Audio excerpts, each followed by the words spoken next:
Good morning, it's Kurt with Norway Hill Home Inspections, and let's talk about an unpleasant surprise in winter weather, frozen pipes.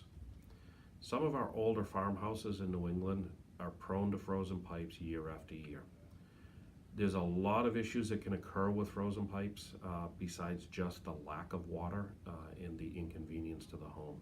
Did you know that an 1/8 inch crack in a pipe can spew out about 250 gallons in a day? That's a lot of water going across through cabinets, across floors, down through ceilings. That's going to do some real damage to the home. So what we'd like to do today is talk about ways that we can prevent pipes from freezing. So if you're in one of those older homes and you probably have a pretty good idea of when the pipes will freeze and when they won't, you can leave the water running at a trickle. That will keep water moving, and moving water does not freeze.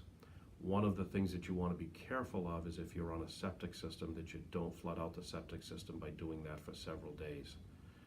Another idea is to open up the cabinet doors, even use some small fans to blow the warm air into those cabinet areas and keep them from freezing.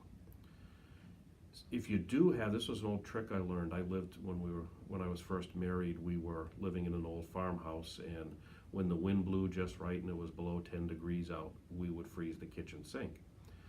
So every morning I'd get up and I would go into the bathroom, I'd get a cup of hot water, and I would pour it down along the pipe as it went through the floor, and all of a sudden we'd have water for the day again. So there's some tricks like that that you can use. If you do have pipes running through cold areas, you may want to think about wrapping them with a heat tape and then putting the proper insulating blanket around it, and that can help. Most of the ones today come with thermostatic controls, so they'll come on when they're needed and they'll turn off when they're not needed. Before winter arrives, you can go around and seal all of the cracks and crevices that are letting the cold air in.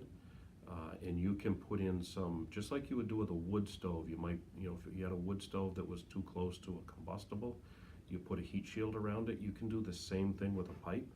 If you know that it's prone to having cold air blow against it, you can put in a diverter on the cold side of it so the air will come around the pipe instead of going right directly at it.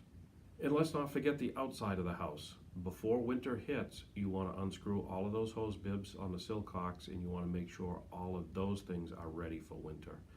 If you leave a hose connected to the hose bib, you're likely going to cause the hose bib itself to freeze and break, and then you're going to have, the break is going to be inside the home, and you're going to have water damage from that going down throughout the walls. And if you're going to travel for even just a couple of days during the winter weather, a couple things that you want to do. You want to keep your heat on. Set it down to 50, 55, but you want to be sure the house stays heated. The other thing that you want to do is you want to shut your water off at the main shutoff. That way, if something does occur and it freezes and a pipe breaks, your house is not going to flood. You're going to lose some water in the pipes, but it's not going to be hundreds or thousands of gallons running through your home while you're not there.